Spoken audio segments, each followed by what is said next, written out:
So there's this movie coming out, Den of Thieves 2 Pantera, which is the sequel to Den of Thieves, which is a movie that I actually really, really enjoy. It's not the best movie, I wouldn't even claim it as such, but it is good for what it actually is and what it intends to be.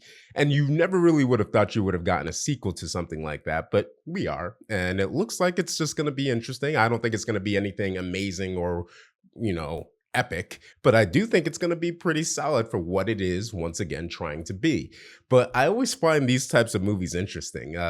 Last year we had The Beekeeper, which actually did really, really well, made 100 million at the box office, I believe, did extremely well on streaming. And the year before that, we actually had another movie with Gerard Butler. It was Plane, had Gerard Butler and Mike Coulter in it. And that movie, I think, did like 75 million on like a $25 million budget and did also extremely well on streaming.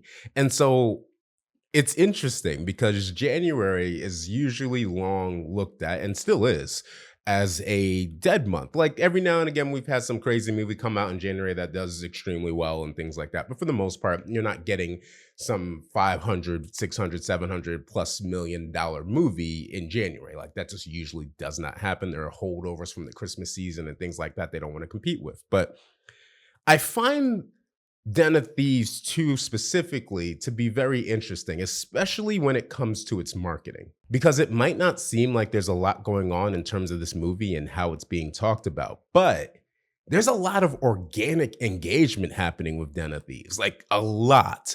And that organic engagement is something that actually happened with The Beekeeper and why The Beekeeper ended up being successful. And so you look at stuff like this and you go, man, I wonder what this could actually translate to, especially considering, unlike The Beekeeper and unlike Plane, you actually have a movie that literally did extremely well the first time around. It's not talked about a lot, but Den of Thieves actually outdid itself. It had a budget of 30 million, I believe, and the box office ended up being something around 80 million. And actually, that was considered really, really good. They did not expect for that movie to do well. And then later on, it was talked about a lot. It was streamed a lot. It was memed a lot. And so I wonder how that is going to affect a movie like this Den of Thieves too. Then you have the fact of it's the cop going rogue, because I think based off of everything, it seems like life has kind of taken a turn. And so now he needs a chance in order to kind of reinvent himself or maybe play the game a little bit, right? Or find a way through, find a different way. And you look at something like that and you go, man, there's a little bit of relatability in terms of wanting that. The Beekeeper, for example, the theme of The Beekeeper was actually corruption and criminal telemarketing, which is something that literally affects people to this very day. And so you look at something like that and it was like, man, there's a level of relatability. No, you can't do what Jason Statham did, and no, you are not going to do what Gerard Butler is going to do in this movie. But the relatability comes in the fact of maybe you might have wished you could. Like maybe you might have wished that you could strike back against some of these people who might have screwed you in the past, telemarketers or scammers and things like that. Maybe you might have wished that you could go against your job or go against something or reinvent yourself. But these types of escapism fantasy movies are actually great marketing, like really, really great marketing, because it is something that we would love to have the ability to do or love to have the fantasy of living out. And I think that's so interesting when it comes to Den of Thieves 2, Pantera, because you're building anticipation essentially from that escapism fantasy, especially considering this is a heist film. And I mean, come on, who doesn't love a good heist film? But I will say this.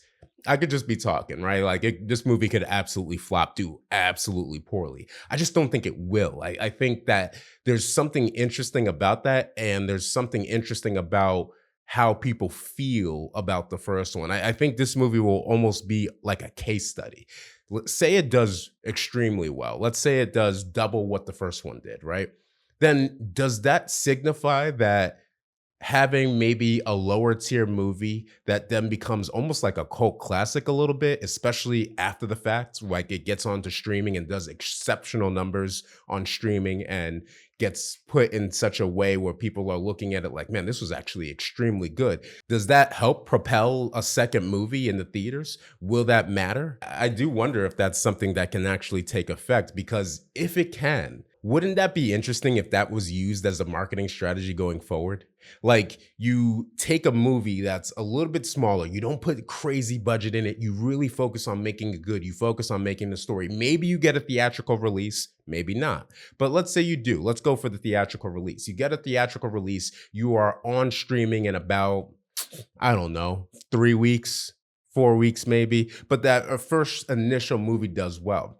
And if it does numbers on streaming, you then take that data and decide what to do for that second one, and then use those numbers from streaming, and you use the popularity that the first one gains and propel it into that second one for their marketing and to try and make that movie into a bigger thing. I'm just wondering if that can happen. It may happen, it may not happen, but it's curious nonetheless. And we have seen it before when it came to specific shows that might have turned into movies, or maybe movies that did well, but kind of didn't get the same acclaim that it got later on. And then after the fact, for a second movie that appeared on maybe streaming or something like that, it went crazy. I just want to see, because you can make the case that, especially when it comes to the fact that in 2023 and 2024, the budgets of some of these movies were absolutely insane. Hell, we could even go back to 2022 for that matter. You start to wonder where the money was even going for some of these TV shows and for some of these movies. But you can make the case that this may not be a bad way to go. Like, it may not actually be a bad strategy when it comes to trying to put something out that you may or may not believe in as well, but maybe feel that you could potentially get something out of it. I'm just interested. And if the fan sentiment is right, and if this does end up working out, and I actually hope it does, because I do like the first one and I'd like to see the second one do well as well, then man, what an interesting way to look at movies moving forward if somebody decide to implement that strategy. I just don't know if anybody will.